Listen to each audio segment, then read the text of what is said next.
Oh, hi. I'm just trying to sort out the position of this thing. Sorry about that. Okay, so hi, welcome to Vegan Land, Animal Justice Emergency. And today we've got another one, which I think is really interesting. We're going to be talking about the problem with consumer veganism and why that is basically quite toxic and counterproductive to the animal rights, animal liberation movement. And we're going to be exploring these thoughts and critiques and solutions to the war against other animals, the actual animal justice emergency that's happening now, as we know, to trillions of innocent sentient beings. We're going to be looking at the work of a bloke called Murray Bookchin, who has some ideas. He's not a vegan and he's passed away now, but he's got some ideas about organising and how we should be thinking about what we do as activists. So, Murray Bookchin was a proponent of something called social ecology, which is a philosophical theory about the relationship between ecological issues like climate change, biodiversity loss, perhaps land use, and perhaps even animal use, and social issues. And I'm reading from one of his 4 essays in this book, and it's a kind of a fairly crunchy read. So I'm doing my best with it. On page 3, which seems to be the story. So, social ecology is a notion, it's a philosophy, and it also becomes relevant to political thinking. It presents ecological problems as arising mainly from social problems. And in particular, and I think this is where it's very relevant to veganism and animal rights, is the different forms of hierarchy and domination. For example, perhaps authoritarianism and structural oppressions. And therefore, potentially, that's relevant to human supremacy and speciesism. And I'm going to be also linking later on in this live stream some of these thoughts about how they're relevant to what's been going on with AXR, Animal Rebellion, in their latest strategy videos. So we'll kind of be drawing it all together in a very specific vegan animal rights, animal liberation way. So just hang on. So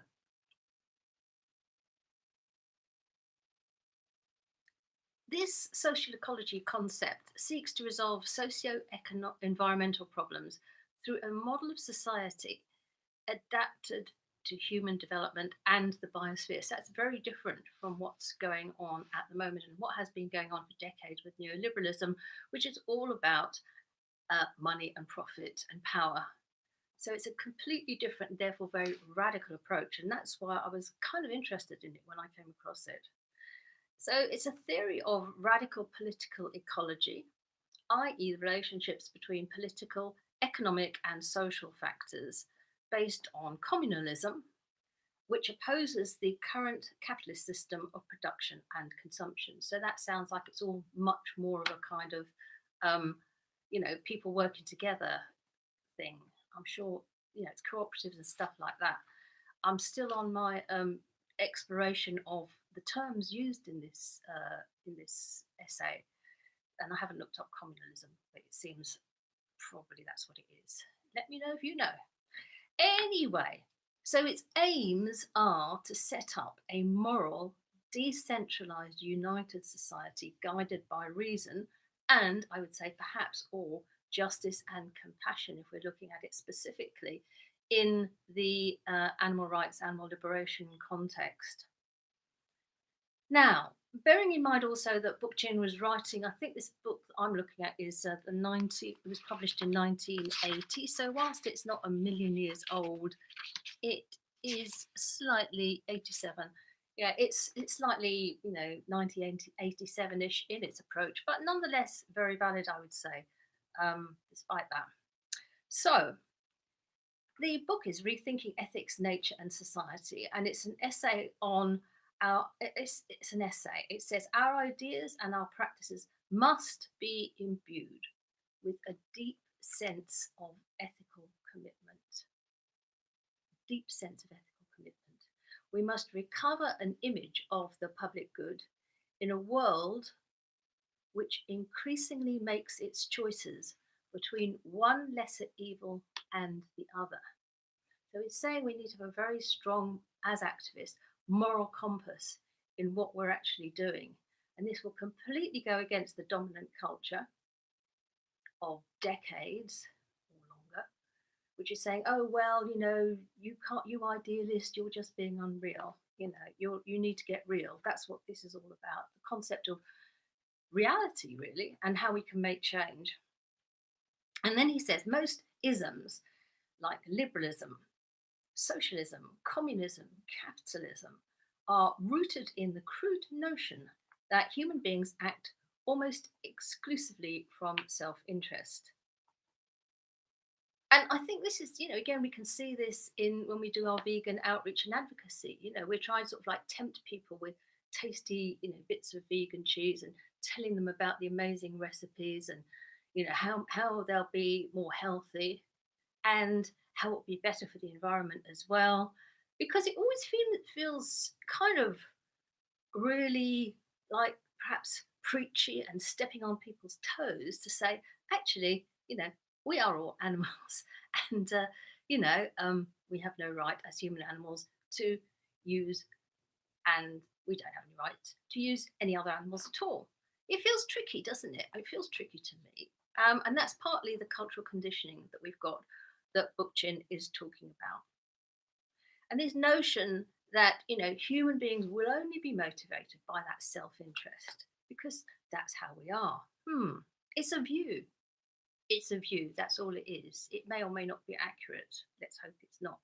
And it continues, somewhere in the bowels of the Enlightenment and the Victorian era that followed it, ethical approaches to freedom, self-consciousness, by which I think he means self-awareness, understanding the world, stuff like that, and harmony, began to give way to appeals for a scientific, presumably materialist approach to a social reality grounded in egotism and the picture of a self-serving, indeed avaricious human nature. And I think, that was 1987. And look where we are now. What is that? Like nearly 50 years later. It's gone up exponentially. That whole position, we're sort of, the consumer is king. We are consumers, not citizens, not people. A very prescient approach that he's got. And then he says, even the visionary Mikhail Bakunin, the fiery voice of the 19th century anarchism, echoes Marx and many radicals of his day when he declares that wealth has always been and still is the indispensable condition for the realization of everything human. That is a radical saying that. That is how embedded this notion of money and power with money is embedded in our societies. And I think that also plays into this whole sort of thing with our friend James Aspey talking about how he must get as rich as possible, because if he gets as rich as possible, he'll be able to influence more people, and therefore more people will be enabled and influenced by his richness and his success and lifestyle on the beaches of Bali and God knows where else, presumably, to emulate what he's doing as rich people, and then they can get rich as well, and the whole lovely process will continue. I mean, this is where it sort of like ends up in the vegan community.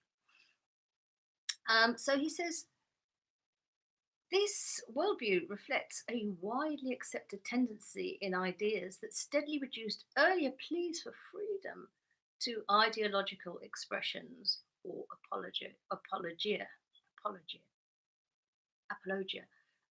for free trade. So, it started off with the notions of the Enlightenment and freedom and general sense of happiness and everything would go along. You can tell I don't really know that much about it, but that's what I'm guessing that he's saying. And freedom of ideological expressions, to pleas for consciousness, to mystified expressions of class interest. So he's saying that when the Enlightenment people were talking about consciousness, that means self-awareness of how we are in our societies and how we are as human beings. And that was translated into a more sort of like pragmatic form of, well, class awareness, and perhaps these days it would also include race and gender awareness and all the other oppressional awarenesses. So he's talking about a sort of a more universal, I think, notion of how life should be. But hey, I'm only on page 3, so let's crack on and see what else he says. And he also says that ideals that called for a harmonious world became attempts to conceal a historical need for social discord, whether in the swashbuckling competition in the economic sphere or armed conflict in the social sphere. And again, I think this is all deeply relevant. You know, we tend to see now, we've been told, that every sort of achievement, the sort of like the fake notion of progress, is all because, you know, human beings are always striving to crawl up the top of the berry tree and pound away and, you know, or fight or both. You know, competitiveness, and that's what life is all about. And then he says, as a result, traditional radicalism has become the alter ego of traditional capitalism. Yes, and this again brings us back to consumer vegans. You know, I always bang on about it, but it's a fact of life. You know, more veggie burgers, more vegan burgers in the supermarkets. Don't have to worry about anything ideological, about how people organise their lives, and job will be done. You know, animal liberation somehow in about 40, 11 billion years will somehow materialise from the veggie burgers because, hey ho, common sense. The power of self interest, he continues, becomes as much self interest, it becomes as much part of the received wisdom that it unconsciously shapes all, all our ideological premises. All. He's saying that we've really so bought and been conditioned for decades into this concept of self interest that we can't imagine, we literally can't even begin to imagine without a huge amount of difficulty anything other than that. And I think, again, that massively informs a lot of vegan and animal rights activism because it's very difficult to, without standing on the shoulders of giants and lots of discussions, to kind of really figure it all out for oneself. Unconsciously shapes all our ideological premises. Causes like liberalism or even anarchism become wedded to a distinctly bourgeois outlook in its crudest, most elemental sense, even as they try to advance ideals that serve public welfare. We're coming to a word that I actually looked up for the first time ever today, and that word is bourgeois. Right, bourgeois, belonging to or characteristic of the middle class, typically with reference to its perceived materialistic values or conventional attitudes. And I just felt a kind of a ding, ding, ding go off in my head. Again, relating this all to veganism and how we advocate and how we think about animal rights and animal liberation and how to create it. You know, it does seem to be currently this middle class, you know, non-violent consumer. Everything is really fundamentally okay apart from animal oppression. But you know, there's no such thing as sort of like racism or white privilege and stuff like that. No, no, no, no, no, no. And it's all on a materialistic basis. And that is going to cruise us into, in a minute, animal rebellion. But first, the practical results are insidiously corrosive. And I think this is what's going on in the vegan movement, not movement. Not only is every moral challenge to self interest dismissed as naive, idealistic, utopian, but many people who are principled opponents of the order, i.e., vegans, say that, easily slip into quote unquote strategies that appeal to specific interests in their crassest forms. Bread and butter issues, that's a direct quote, important as they surely are given an almost embarrassing priority over moral and even long range material ones. And I think, again, you know, it's this whole sort of, that's welfareism basically in a nutshell, isn't it? You know, that is totally welfareism, and that's not working. It's a very middle class notion, and it's really saying don't rock the boat. As vegans, we want to belong, because we're social animals, and don't rock the boat. We don't want those nasty, divisive, shouty, preachy, angry vegans. And you know what? When I was sort of like reading this and thinking about this, and then I watched these 2 Animal Rebellion videos, which were about an hour long each, strategy videos. I was just thinking of the interviews that I did with, like, Ronnie Lee and Louise Ryan about the sort of the back in the day kind of like activism that they were doing. It wasn't a million years ago. It was around about the same time that this guy was writing, actually. And, it just seems a very different place. And how can we perhaps reinvent, in some sense, that radicalism within the vegan movement? Is it perhaps going to happen with Animal Rebellion, AXR? Or perhaps not. Well, Animal Rebellion, like everyone else, has been very quiet over 2020. Two things I'll say about Animal Rebellion. They have good organising, and I was going to say cute branding, but then I was thinking about the actual logo that they use with the picture of the bull, the cow face, and the big X on it. And then I thought about brand as, the brand as in burning. And I thought, well, I'm not quite sure if that's even a sort of, is that in some sense exploitative? I don't know. But it suddenly struck me. I don't know, but I'd be very interested to hear what you guys think. Maybe I've just gone down a rabbit hole. Maybe I haven't. Anyway, so I kind of cracked on with these strategy videos. And they talk about the need to focus on animal agriculture, but with no attempt to use concepts like the animal death industry or to centre non-human animals, or to even mention terms like non-human animals. And this is in a Zoom call, two recorded Zoom calls between their messaging person and a bunch of people from Animal Rebellion who are keen enough to sit through hour-long strategy Zoom calls. So it was a PowerPoint presentation, and it was fast-paced and well done. And the thing that struck me was how gobsmackingly corporate it was. I mean, I was just startled, because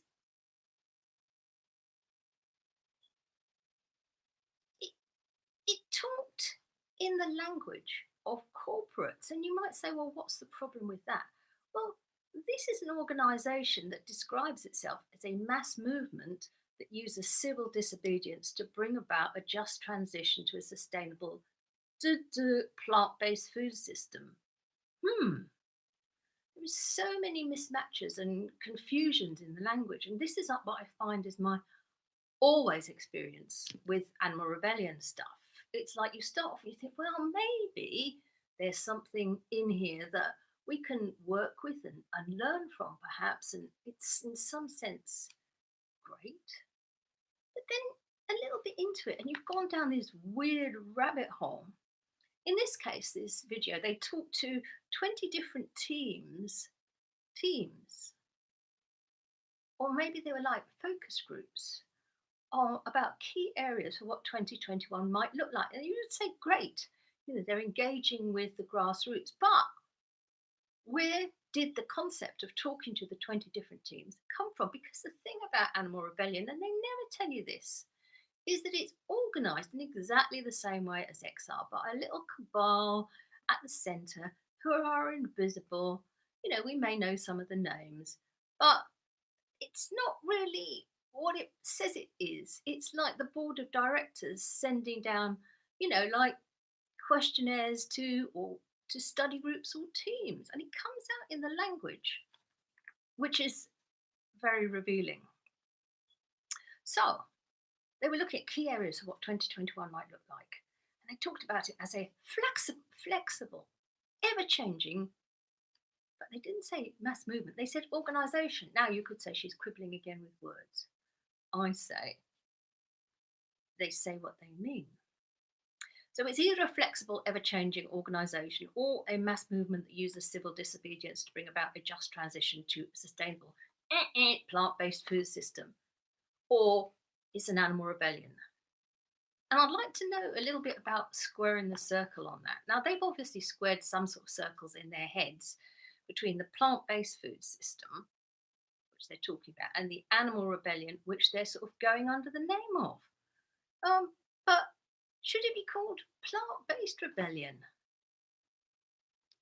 You tell me, guys. You tell me, because I don't see much about the animals here. They'd say it was an obvious way of changing the food system, would be the biggest thing that we can do in order to create what they would perhaps call animal liberation. I don't know. Lots of people think it's not possible like that. I think we should have a discussion. But hey ho, they do their thing.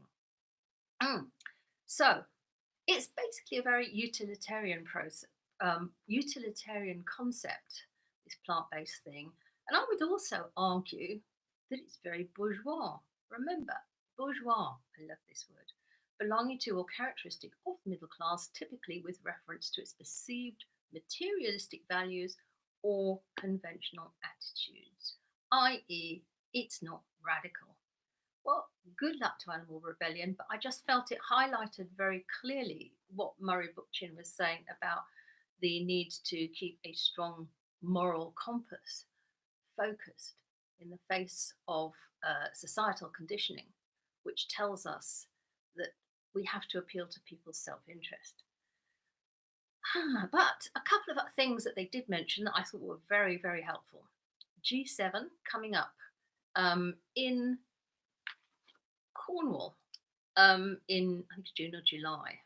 So that will be really important. And anybody that's in the southwest region or fancies sort of like legging it over somehow to, it's actually in Carbis Bay, which is right next door to St. Ives. Absolutely stunning, beautiful place. Yeah, that's going to be maybe a place of mobilisation, perhaps. And then there's going to be the COP, that's in Glasgow in November. They also talked about the summer camp and the council campaign. The council campaign sounded like a lot of stuff that was to do with, it reminded me of what the Vegan Society's up to. But, you know, again, maybe somebody out there can tell me what's actually going on about the Vegan Society, and maybe it's something completely different. And they talked about donations as well, a lot, because AXR is all about the donations. You sign up to their email list, which I have, and everything is always about donate, donate, donate, donate, donate, donate. Because although these actions are by volunteers, they're consistently referred to people as volunteers. Apparently, they cost a lot to organise. And what they also don't mention, but which I remember, is that there's a whole little paid group somewhere floating around in AXR. So maybe the money's going towards them as well. Who knows? Or maybe they've got an anonymous donor or donors. Who knows? And what would be the interest of the anonymous donors about this quasi-radical plant-based revolution? You tell me, guys. You tell me. Anyway, so I hadn't had enough. So I looked at a second video where they were referring to more strategy stuff, basically. And, you know, the sad part was at the end. So again, people are interested enough to sit through an hour-long strategy video, the second one. And then suddenly up popped Mr. Broccoli, not in his Mr. Broccoli gear, who is a 40-plus, you know, company director, you know, on the Zoom. And he's like saying, how do I get involved in a national circle? And I thought, what does that mean about the organisation of this setup? What does it actually tell you about it? So Mr. Broccoli, for anybody who has been living under a rock for the last however long, was part of Animal Rebellion, and he appeared on the Piers Morgan show, and he was also part of the other actions in his broccoli sort of like outfit. And there was a great big media storm about all that. We probably all know that, but just in case anybody doesn't. So you would have thought, and he was also one of the people that was featured on the Facebook announcement of when they'd started. You would have thought that somebody that had been there from the very beginning would know how they could get involved in the national circle, which sounds to me like one of these invisible sort of like organising teams, a bit like the chair of directors or the company directors. He had to ask, and he tried to ask twice, and it was only the second time that he was answered. How do I get involved in the national circle? So then the facilitator, or whatever she was, said, oh, well, you need to go onto the website, go to the join us section. There's a cool new rebel quiz. You find out what kind of rebel you are. Sorry, I should just slap myself. You fill in a form and you get descriptions of each of the teams, and then you submit them, and someone from the recruitment team will get in touch with you. Well, on the one hand, you can see it's kind of good organising. On the other hand, you could think, isn't this supposed to be a bit sort of like radical? And how does that work? Is that circle being squared, where somebody who's a very committed, activist, and I know Mr. Broccoli's done an awful lot of other stuff as well, very much into the old direct action, very committed, has to ask and then be told to fill in a form and find out what kind of a rebel he is. Anyway, so he sat there and he took it, hey ho. Was it just me? Comments, thoughts. Please tell me what you guys think. I thought, what the actual fuck, to be honest. And again, I was thinking about, Louise Ryan and, the stories of violence and solidarity that she was telling in some of the other videos, some of the interviews I've done, and Ronnie Lee with his, 11 years in prison. And what would happen if they filled in the really cool rebel quiz? I wonder what kind of rebels they'd find out they were. Anyway, so it all wound up, and then the facilitator said, oh yes, the rebel quiz is awesome, I really love it. And you're just thinking, what place are they coming from? Bourgeois. It's a bourgeois place. And then she said, this was the most excited and interested I'd seen her, who wants to come to the summer camp? And she sort of like did that thing, which is, the sort of the Zoom sort of like, me first. And then a whole pile of them went, yeah, me too. And it's going to be so good. And everybody was sort of smiling and beaming and waving. And I'm just thinking, oh, no. Is that radical? Is it just me? Just tell me it's just me, or tell me it's not just me. Anyway, so that was my thought on Murray Bookchin, social ecology. I will be attempting to deconstruct more about social ecology and how it's relevant to visions for the future, for organising and goals for the vegan movement in the future. Bear with me, because this book is a chunky 190 odd pages, and it's one of those slow reads. But anyway, got to do it for the animals and for organising, and to give some constructive ideas about what will work, or maybe what we can discuss about. And I'd love to hear your comments again. So apologies in advance for not being able to read. Let me just see what you're saying. Vegan for the money. Dude, where's my vegan Aspey fans at? Like, share and donate, guys. It's for the animals. Yeah, exactly. Yep, and the low Ra is talking to us about boycotting meat and all other animal products. Thank you for being there, guys or girls or people or animals. We're all animals. Thank you for your time. Thank you for your attention. So we just need to remember the last most important thing. If you liked it, please like this. Please share it. Please, if you want to not miss out, ding the notification bell, because for ages I wasn't doing that bell and I was missing out on shed loads of good content. That's it really. Hope you have a safe and happy time, and remember that together we can stop the war on other animals. Together we can stop the war on other animals. This is Animal Justice Emergency. It is an emergency. It is now. Thank you so much for your time and your kind attention. Have a great day.